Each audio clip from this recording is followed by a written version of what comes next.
Welcome back, or welcome to Autoimmune Health Solutions. My name is Dr. Michael Smith, and in this short series of videos, I'm going to share with you the 6 pillars of the Ancestral Autoimmune Protocol. After I describe each of the 6 pillars, at the end of those videos, I'm going to share with you how they fit into the 4 phases of, again, the Ancestral Autoimmune Protocol. These videos hopefully won't be too long, but I want to make sure that you have access to the things that have made the biggest differences in my health as a patient. I have Crohn's and colitis, and have made the biggest impacts in the health of my patients. I've been a clinician for 25 years, and my focus has been autoimmune disease for most of that time. So I hope this series of videos helps you wrap your mind around what's important, what's essential, why they'll make the biggest difference in your health, and perhaps why having these 6 different pillars is important. Because honestly, each of us is going to focus on the ones that we're the most comfortable with, and we're probably going to have a bit of a narrow view on the ones that we're not. So I'm not suggesting you have to commit completely to all of them. I'm definitely encouraging you, though, to make sure you've dipped your toe in most of them. And some of them are much more medical, and some are a little bit personal and a little bit spiritual. So let's see what we can learn from the 6 pillars of the Ancestral Autoimmune Protocol. As a patient, I'll begin by saying that trying to get help in the modern world with an autoimmune condition can be very frustrating. Unless you have a lot of experience with integrative medicine modalities, embodied practices, fitness, mindset, and things like that, you're basically given the options of surgery, drugs, and wait and see if it gets a lot worse. And that's not something I want as a patient, and that's not something that I would ever recommend as a clinician. So in my journey over about 30 years with Crohn's and colitis as a patient, I've come to recognize that diet would be my first pillar, metabolic adaptability in the sense of how we age and what's available in the modern world for diet and what the averages are becomes that second pillar. Third is going to be about fitness. Now, we don't all have to be Olympic athletes and have a six-pack, but we do have to regulate our physiology by maintaining an active and healthy body. If you don't do that, you're going to age more rapidly, be more inflamed, and have a lot more hormonal disruption. So that'd be number 3, which would be fitness. Pillar number 4 is always going to be about mindset and mindfulness. And I'll go back into that in a lot more detail. But I would want to ask you at the beginning of this conversation to just ask yourself, how often have you actually relied on being more mindful, moving into meditative states, using breath work, or just actually sitting with yourself to work things out? Because for a lot of us, when your body's kind of against you and you're against your diagnosis, things can get pretty intense in the mind. So that mindfulness and mindset can be crucial, especially at the beginning when someone like me is going to ask you to change your entire lifestyle. Pillar number 5 is all about supplements. And supplementation is really important at the beginning to regulate your immune system. And we'll get into some ideas about that in a minute. And number 6 is actually about support in the sense of family and community, and maybe even going to a group to talk about how you're doing with your health. And then there's spirituality or spiritual practice or even religious practice if you happen to be a participant in religion. So again, as a patient, those are the things over about 30 years I've come to rely on as my foundational pillars of health. And as a clinician for the decades I've been involved in helping autoimmune patients, they've been the most consistent resources for other people as well. So I'm going to share all of those in more detail with you. And at the end, I'm going to walk through how each of those 6 pillars fits into the 4 phases of the Ancestral Autoimmune Protocol. So let's get started. The first pillar again is about diet, and I like to refer to this as good food and nutrition. Now there's a lot of different views on nutritional science, and this video is not meant to be that long, so I'm just going to talk about the idea of good food. In my experience, good food is about something that you want, that's familiar, and that hopefully you can share with other people. And when you're on a very extreme or exclusive diet, that makes it one of the biggest challenges, is how to fit it into the modern life and the modern family. The challenge most people face with an autoimmune condition moving into any of the diets that are recommended by most clinicians is, where can you find food in a restaurant? And most people that can take a week or 2 or 3 depending on where you live. You sometimes actually have to sit and talk with the manager maybe of your favorite restaurant and really let them know what's going on and why perhaps you can't have their salad dressing, or why you might want to ask them, please cook with a different oil. And you'd be surprised how many restaurants would actually say, well, sure, we could do that for you. It might cost you another $1 or 2, but that might be worth it. The other challenge people face with diet and nutrition on any kind of autoimmune protocol is you become eventually one of those people. And that means people who within your family or your social group or your workplace is the person on that kind of diet. And that can create a lot of social disorientation. It can create shame. And it can keep us from feeling more confident about what we're doing, because everyone around us may be undermining your efforts. So one of the first things I recommend for my patients is bring in your partner. Go to a talk together. I actually bring my patients' relatives into my clinic and explain what's going on to them.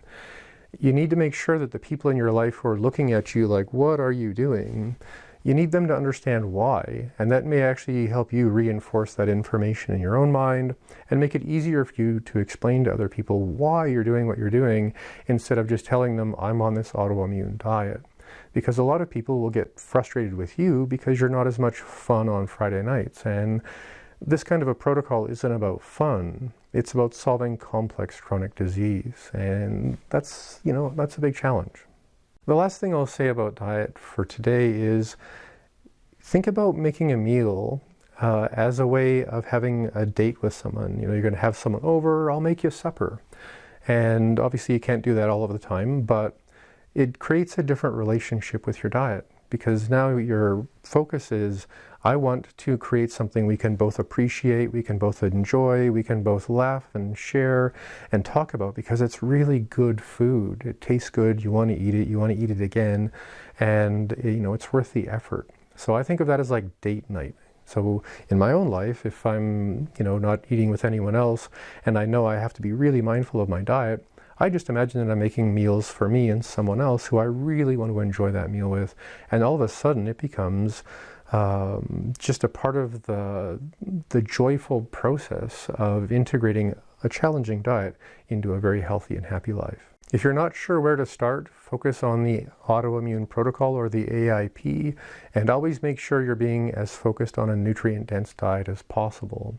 There's going to be a lot of videos on this channel, the Autoimmune Health Solutions channel, so over time there's going to be a lot more resources for you to make sure you're getting the best, the yummiest, the most fun to eat, nutrient-dense food that at least I can come up with.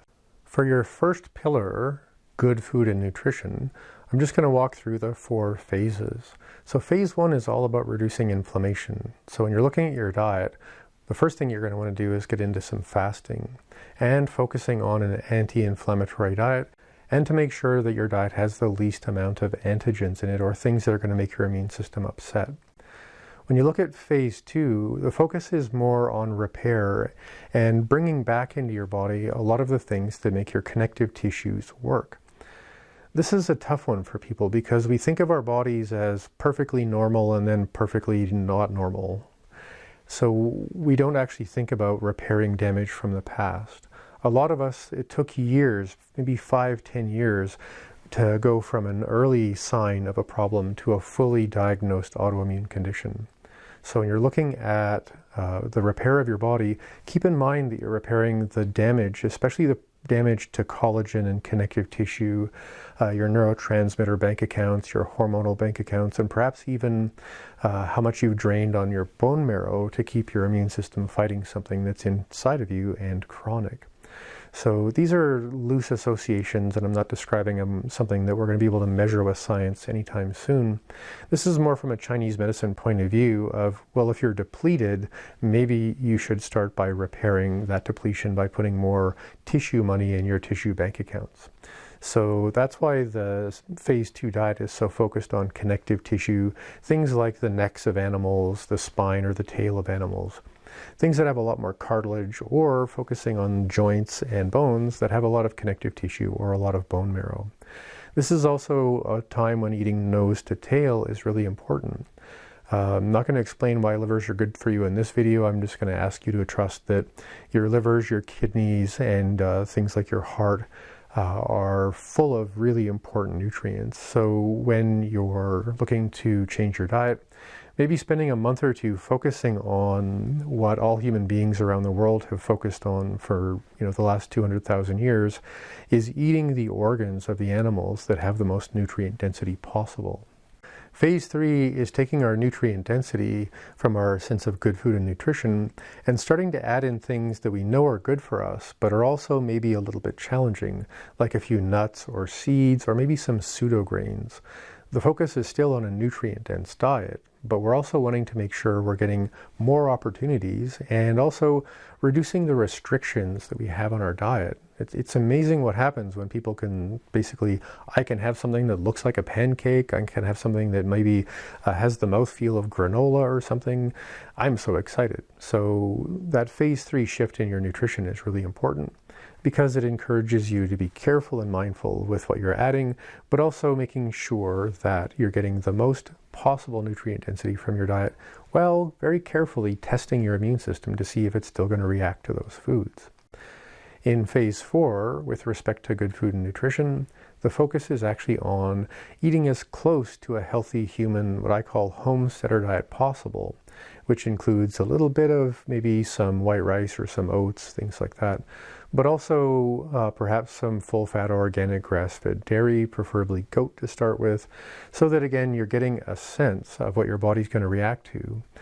If you're going to start eating things like oats and maybe a little bit of rice or something like that, you're also going to want to make sure that as you include more starch in your diet, you're getting a lot more homemade, preferably preserved or fermented foods like sauerkraut, kimchi, kefir, kombucha, and all of those things that we know can help rebuild your gut microbiome.